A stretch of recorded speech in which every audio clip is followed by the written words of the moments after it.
to the White House press briefing where Karoline Leavitt is addressing reporters. Let's take a listen. Our prayers are with Savannah and her entire family as they search for her dear mother.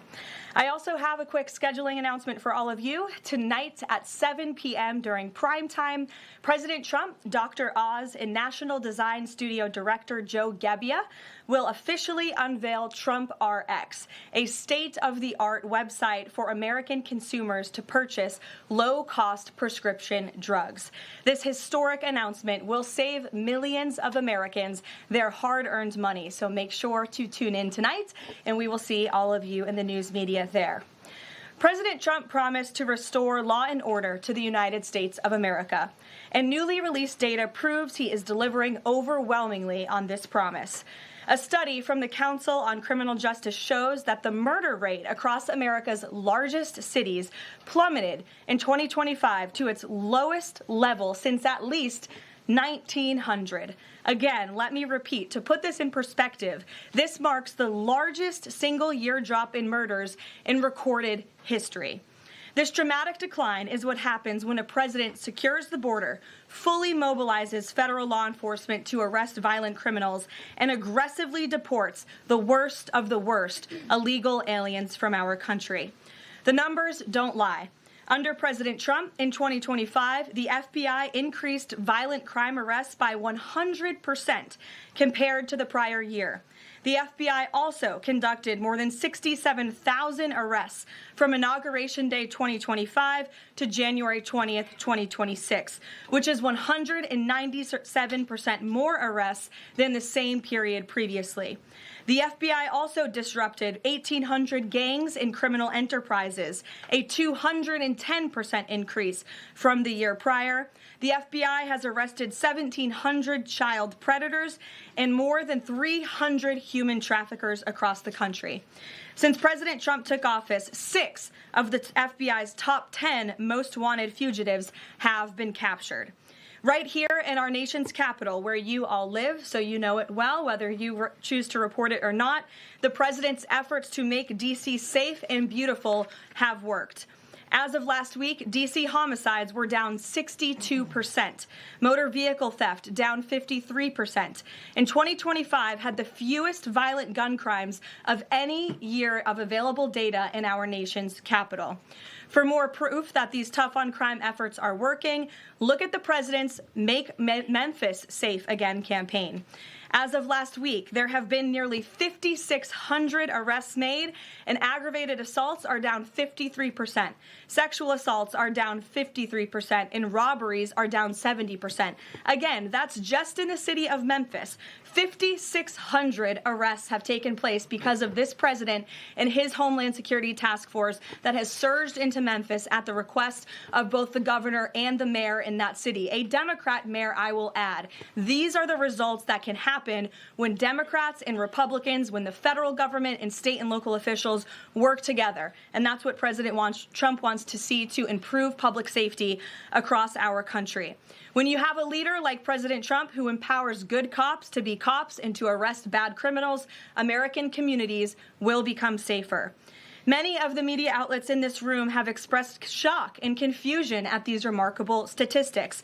The New York Times declared that, quote, "No one knows for sure what's behind the staggering drop in the murder rate. The reason is very clear. It is President Trump's leadership and his unwavering commitment to law and order. The drop in crime is more proof that all that is required to improve public safety on our streets is a leader with the will to do what is necessary to protect law-abiding American citizens. The terror and chaos that was unleashed under Democrat rule is a choice.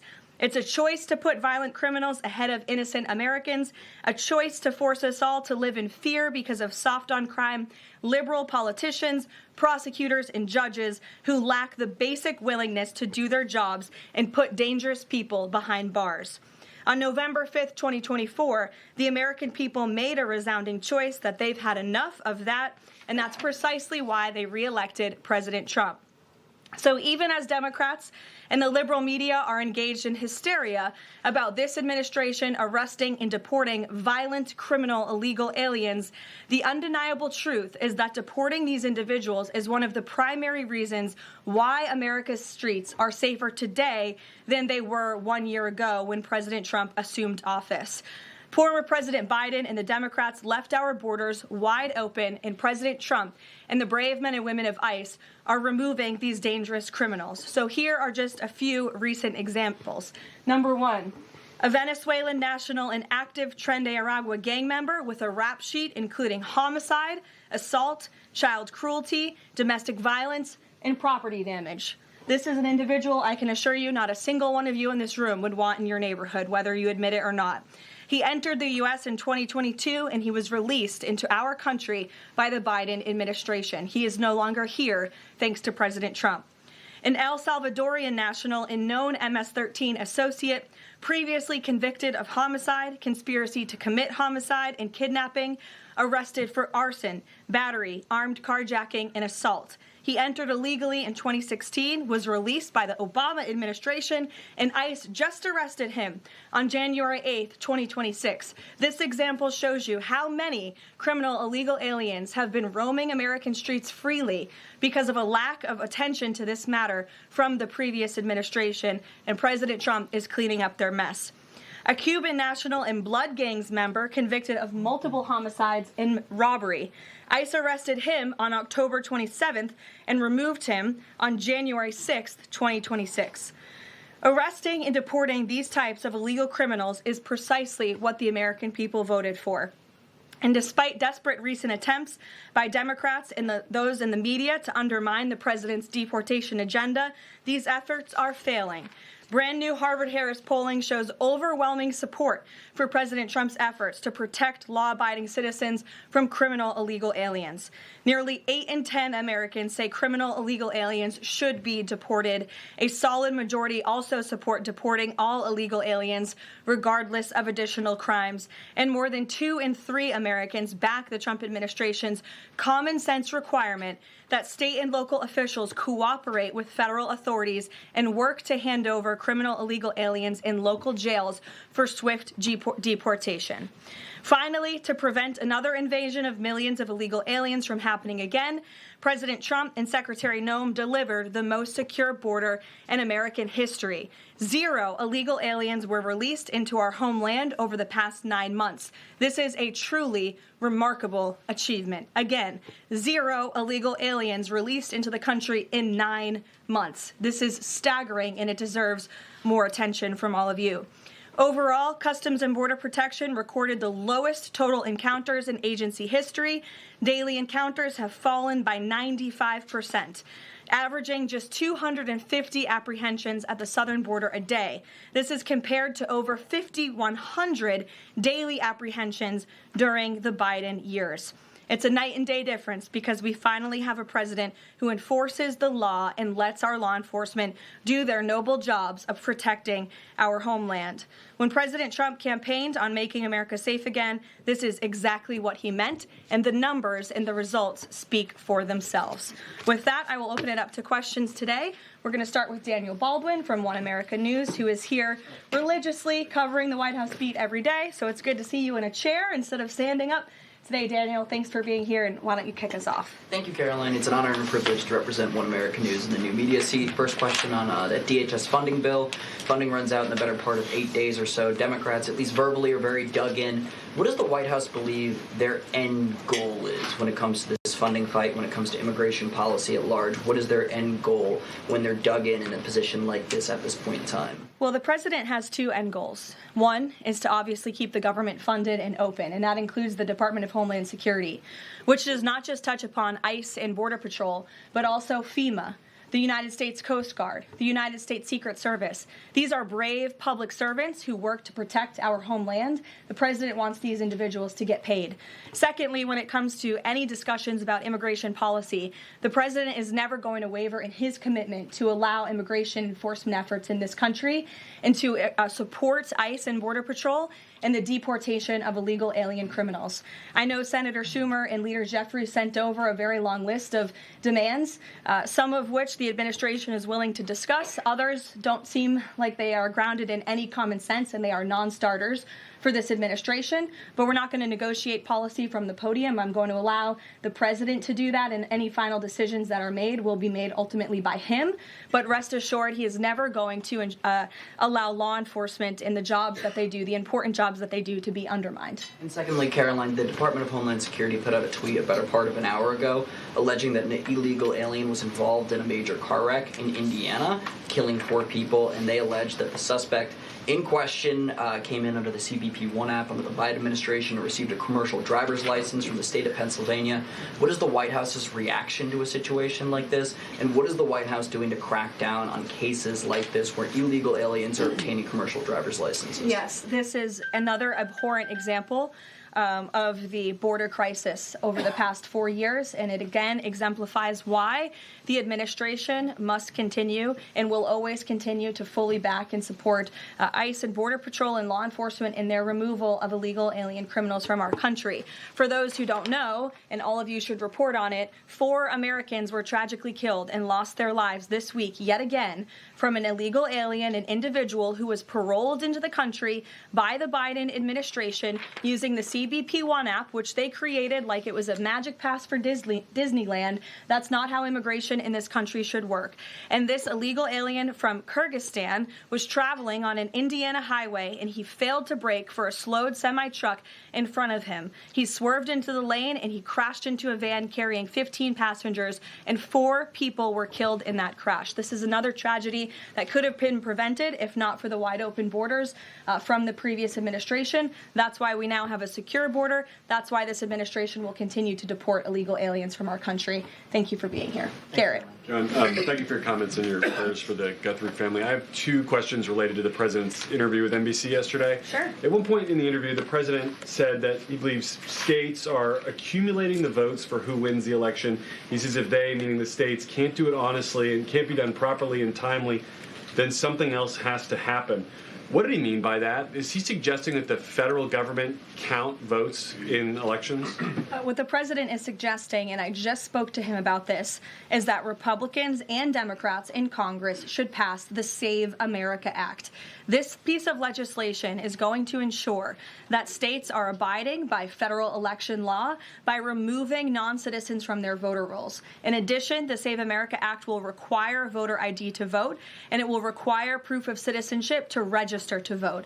These are very common sense policies and proposals that 89% of our country agree with. So that's what the president is talking about. Again, I just spoke with him about this, and he's calling on both Republicans and Democrats to send the Save America Act, to pass it into law and to send it to his desk as quickly as possible. To be clear, the SAVE Act doesn't say anything about who counts votes, which has always been a state, a local, a county function. Why does he keep talking about somebody else, presumably the federal government, counting votes? Because the SAVE Act directs states to remove non-citizens from their voter rolls. And we know in states across the country, the president is right to point this out, in states like California or in places like New York City, non-citizens are allowed to vote in state and local elections. And the federal government should absolutely do away with that. I don't think a single person in this room, if you really are being honest with yourselves, should agree that non-citizens should vote in American elections, no matter where that election is up and down the ticket. And so this is a piece of federal legislation that will help states ensure the integrity and the sanctity of their elections, and that's what the president wants. Peter. Thanks, Karoline. President Trump posted about Nancy Guthrie that he is directing all federal law enforcement to be at the families and local law enforcement's complete disposal immediately. What should we expect to see from the federal government in coming days in the search to find Nancy Guthrie? It's a very good question, Peter, and it's why I was on the phone with the FBI earlier this morning to ask that. And what they told me is that the FBI, again, is at the disposal of the state and local government. Whatever personnel or assets or resources that the state and local authorities and police need will be granted to them at the direction of the president, the FBI director, and the attorney general. A different law enforcement issue. The FBI just found 1,000 samples inside an illegal biolab in Las Vegas. It is linked to a different biolab that was previously raided. There are ties to China. What does the president think the CCP might be up to here? I haven't spoken to him about this specific investigation from the FBI, but I'm happy to, and I'm sure he's very glad that this is something the FBI discovered, and we'll make sure anyone who is involved in illegal activity will be held accountable. And just one more about this weekend. At the Mar-a-Lago Super Bowl party, after the first two quarters, are the TVs going to be on the halftime show with Bad Bunny or the halftime show with Kid Rock? I think the president would much prefer a Kid Rock performance over Bad Bunny, I must say that. Jennifer.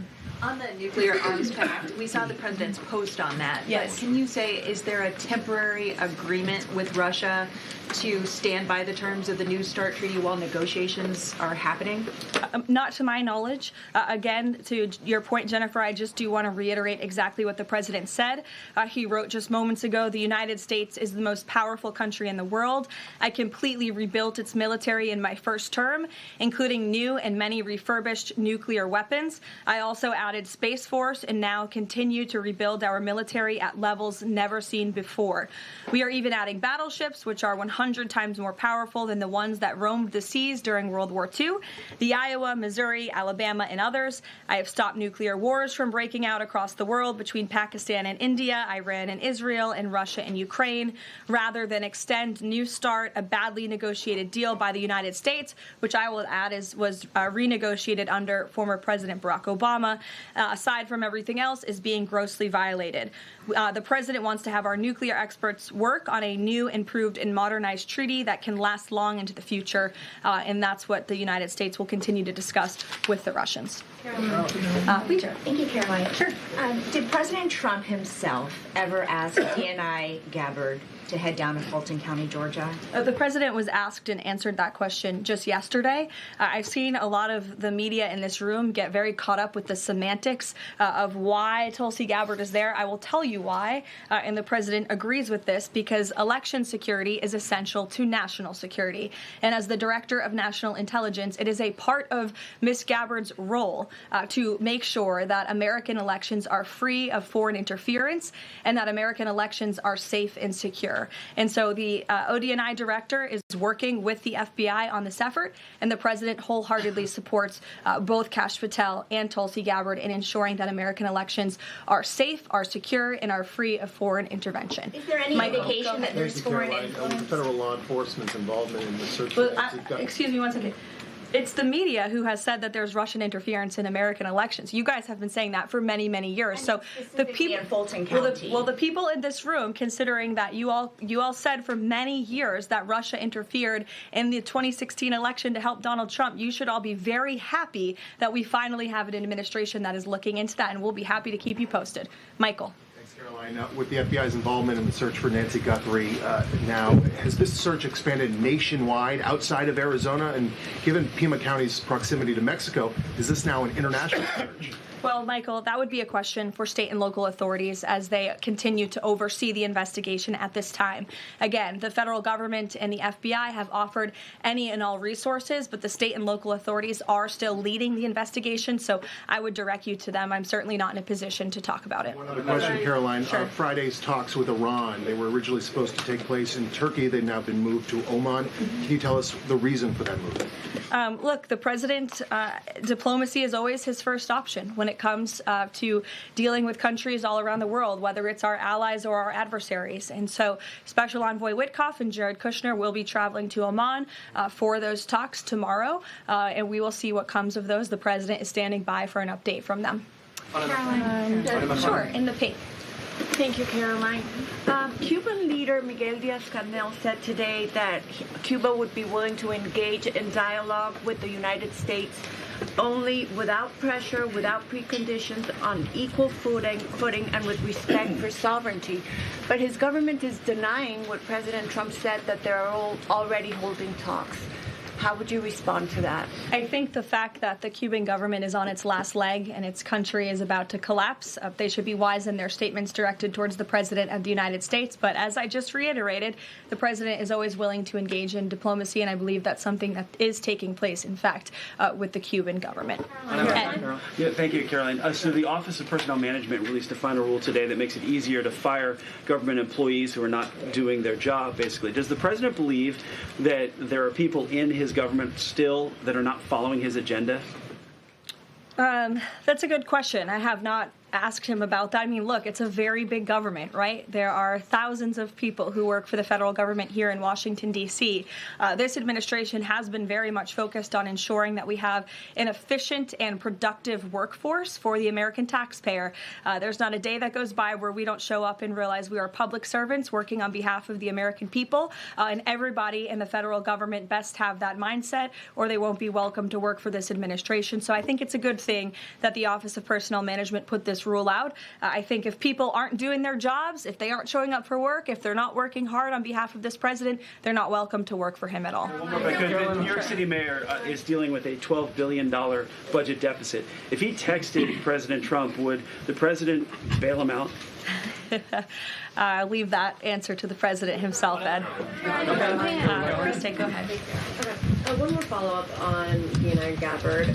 You've said that the president supports the fact that she was there, but last night when he was asked about it, he said he didn't know why she was there. He didn't say that he directed her. Can you clarify on that? Did she go by herself and he learned later and supports it? Well, did you look at the full entirety of his response? I was in the room for that NBC interview, Kristen, and he just said exactly what I told you, which is that election security is essential to national security. We need to ensure that our elections are free and are fair and are free of foreign interference. And he spoke about how Ms.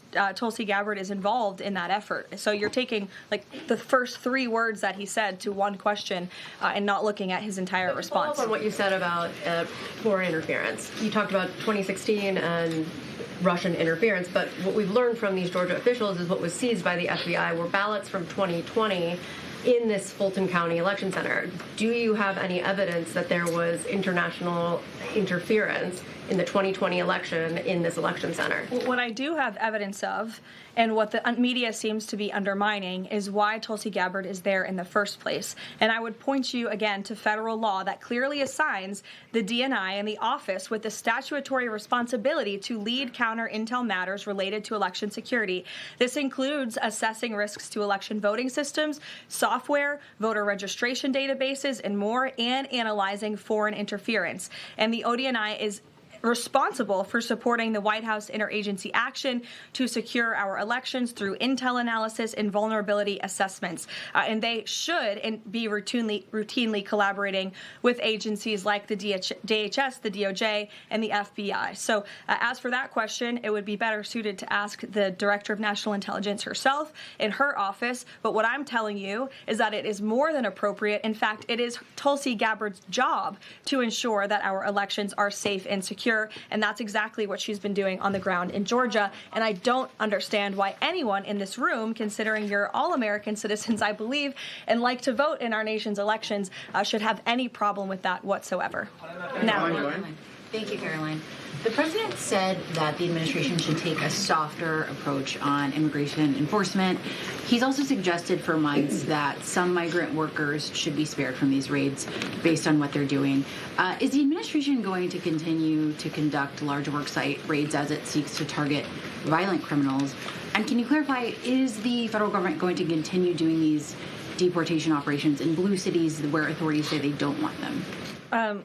Well, first, again, to the president's answer yesterday, the full context of his answer was that he'd like to see a softer touch, but we are always going to remain tough. That softer touch the president is referring to is that cooperation that is necessary between state and local authorities and federal government authorities to ensure that we can continue deporting illegal aliens from our communities without tons of agents having to go after one illegal alien. If the states and the local governments just turn over their illegal aliens to ICE at jails, as they should be doing, it requires one agent to deport that one illegal alien who can then go on their way to their home country in a peaceful manner. The escalation that we've seen take place in Minnesota is a direct result of the refusal of state and local officials to cooperate with the federal government and with ICE, which has led to these hostile and dangerous environments. And so we don't want that. Again, the president wants direct cooperation, and that's what he was referring to. As for worksite raids, I don't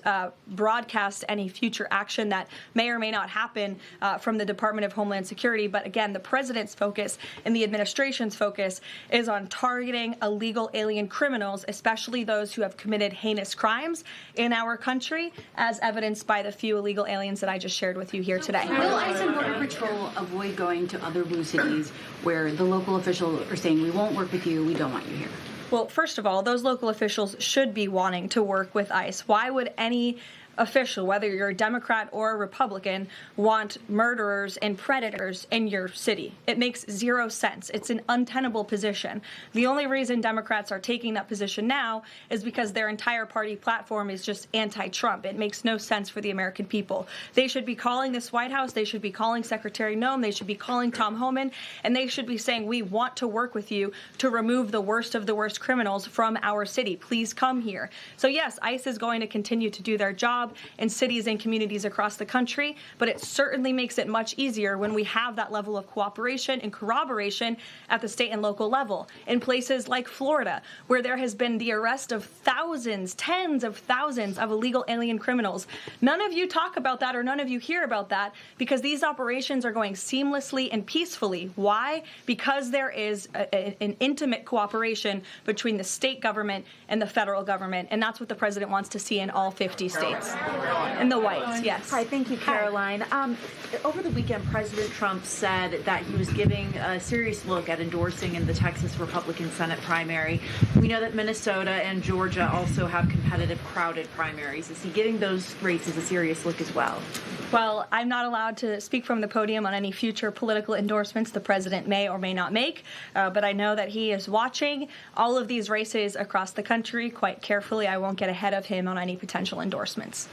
John. Thanks a lot, Karoline. Two questions for you about the continuing resolution that the president signed for the Department of Homeland Security. What would be the repercussions for all of the agencies under DHS if no agreement is reached on funding when that deadline approaches next Friday?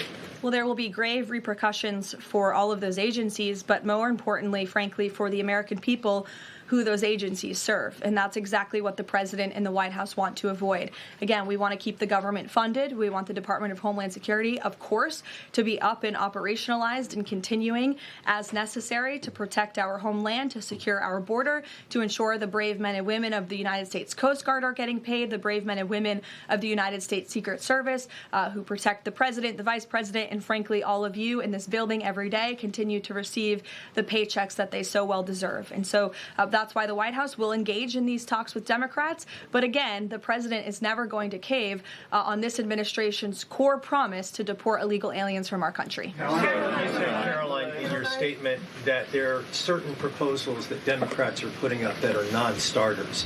What are some of those non-starters? There are a few, and it's a very good question, but I won't negotiate from the podium. I know the White House will be engaged in direct, serious talks with Democrats on this important matter. Natalie.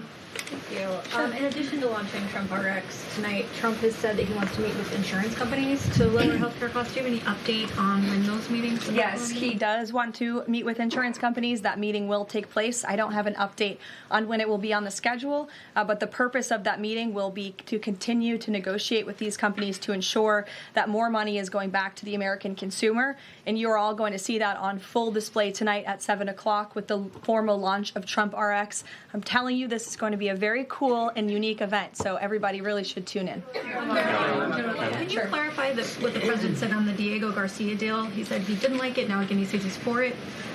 He spoke with Prime Minister Starmer directly. He understands Prime Minister Starmer's position, and he supports it. But as the president reiterated in that statement, of course, the United States reserves the right to protect our assets. We still have a military base, of course, on the island of Diego Garcia. And so the president reiterated to the Prime Minister and to all of you that the United States will never waver, if necessary, in protecting our assets anywhere in the world, but including on Diego Garcia.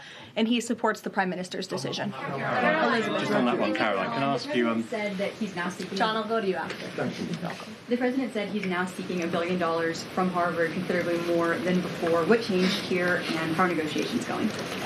Well, look, this has been an ongoing negotiation and, frankly, a frustrating negotiation for the president and the administration because we want a deal. And it's very unfortunate that Harvard has dragged its feet in understanding they need to rectify the wrongs and the illegal behavior that took place on their campus over the course of the past several years under the previous administration. And so the president wants a justified deal to correct for that criminal behavior that took place on their campus. He is now demanding $1 billion from Harvard University, and Secretary McMahon will be continuing to lead this negotiation and these talks. John. Caroline, thank you. You mentioned some polling earlier that was very compelling on deportations. Rasmussen came out with a poll today, said 75% of Republicans want all illegals deported. It seems like the conversation has shifted again to focusing only on deporting illegal aliens who are criminals. Is the president still committed to deportations of the 20 million illegals that came here under Joe Biden, or are you starting to cede that back? Yes, and the president has always been committed to that, John. But we must prioritize, and the prioritization is on those tens of thousands of convicted criminals whom we know are still roaming our streets. ICE and Border Patrol and DHS have done a phenomenal job of removing tens of thousands of them. Actually, nearly 1 million people have been deported from our country over the past year, 2 million additional self-deportations. So nearly 3 million people have left the United States. But again, as you pointed out rightfully, Joe Biden and the Democrats allowed approximately 20 million people into our country illegally. So yes, of course, the president is committed to ensuring that America is and always will be a nation of laws. Thank you, Caroline. Steve Bannon recently said, quote, "We're going to have ICE surround the polls come November." Is that something that the president is considering? That's not something I've ever heard the president consider, no. You can guarantee to the American public that ICE will not be around polling locations or voting locations in November? I can't guarantee that an ICE agent won't be around a polling location in November. I mean, that's frankly a very silly hypothetical question. But what I can tell you is I haven't heard the president discuss any formal plans to put ICE outside of polling locations. It's a disingenuous question.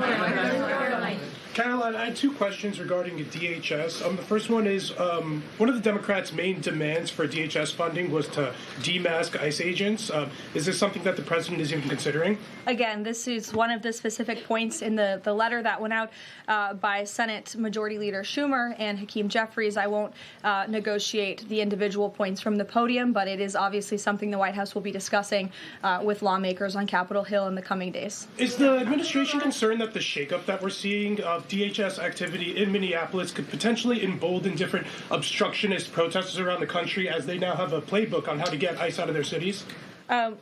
No, because what you saw yesterday with the drawdown of 700 agents only occurred because the condition that the President of the United States set for local states, local counties to turn over illegal aliens to ICE has been met. The vast majority of counties, nearly every single county now in Minnesota, has made an agreement to notify ICE when they are releasing an illegal criminal from their jail. This is a huge win for the administration. Again, it's a condition the president set out and has been met thanks to the tireless efforts of Mr. Homan. And as for the left-wing agitators who have been illegally obstructing ICE's immigration efforts, we are not letting that behavior go unnoticed or unpunished. In fact, just today, the Department of Homeland Security arrested this individual. He is a self-proclaimed Antifa member who has been threatening, doxing, harassing ICE.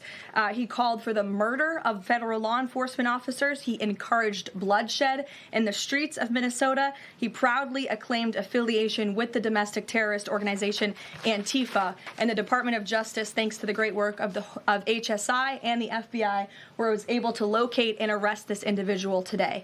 So we are committed to enforcing our immigration laws. We want that level of cooperation from state and local officials. And if people are illegally obstructing our federal law enforcement operations, if they are targeting, doxing, harassing, and vilifying ICE agents, they are going to be held accountable, like this individual here, who again is a self-proclaimed member of Antifa. He is a domestic domestic terrorist, and he will be held accountable in the United States.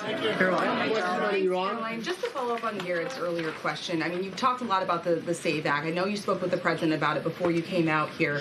The president has gone beyond that, though. He's talking about Republicans taking over elections, states are agents of the federal government. So just to be clear, is the president only calling on Congress to pass the SAVE Act, or does he want Republicans to go further than that before the midterm elections? The president is calling on Republicans, again, and Democrats to pass the SAVE Act. I will reiterate, requirement for voter ID to vote.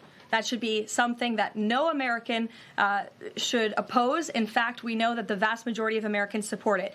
Requiring proof of citizenship to register to vote, which is not hard to do. We should be able to do that in this country. If you want to register to vote in the United States of America, you have to be a citizen in the United States of America. And this piece of federal legislation will direct states to remove non-citizens from the voter rolls. I just had a conversation with the president about it. Thank you, Caroline. I have two questions. Tariffs on South Korea. As you know, President Trump recently mentioned increasing tariffs on South Korea. When will the 25% tariffs increasing on South Korea begin? Secondly, what impact will this have on national security? Sure. I don't have a timeline for you on that, but I will make sure that our trade team here at the White House gets you an answer swiftly and promptly. John. Thank you so much, Caroline. Yesterday, President Trump, in the NBC interview, said that it bothers me that somebody is going after Bill Clinton. That somebody is the House Oversight Chairman, James Comer, a Republican. Why is the president bothered that they're investigating Bill Clinton and his Epstein ties? Look, I think that the president has respect for the former president of the United States, Bill Clinton. He said yesterday himself they've shared a good relationship, and that's what he was reiterating in that NBC interview. Go ahead, Caroline. Can you tell us a little bit about the agenda for tomorrow's talks with the Iranians? What will be the focus of the discussions? Diplomacy moving forward. The president has obviously been quite clear in his demands of the Iranian regime. Zero nuclear capability is something he's been very explicit about, and he wants to see if a deal can be struck. And while these negotiations are taking place, I would remind the Iranian regime that the president has many options at his disposal, aside from diplomacy, as the commander-in-chief of the most powerful military in the history of the world. Washington Examiner, go ahead. Lynchburg County, Virginia is the third local law enforcement is defying the blue government's demand that they no longer cooperate with ICE. There's a lot of red counties that are thumbing their nose at the blue government, blue states leadership, telling them not to cooperate with ICE. Will this administration support those counties in any way? Support them either through legal help or? Absolutely. And if there is a county in this country, whether it's red or blue, that seeks to cooperate with the federal government to remove violent, illegal criminal aliens from their communities, this administration is here to help. You've heard the calls from the president himself on asking Democrats and Republicans across the country to call on the Trump administration to work with them, not against them, in the matter of public safety and securing our homeland. Thank you all very much. You'll hear directly from the president tonight at 7 o'clock, and I hope everybody has a good weekend. Happy Super Bowl weekend. The president has wisely chosen not to make a prediction in Sunday night's game, but as a native girl from New Hampshire, go Patriots. Thank you, guys.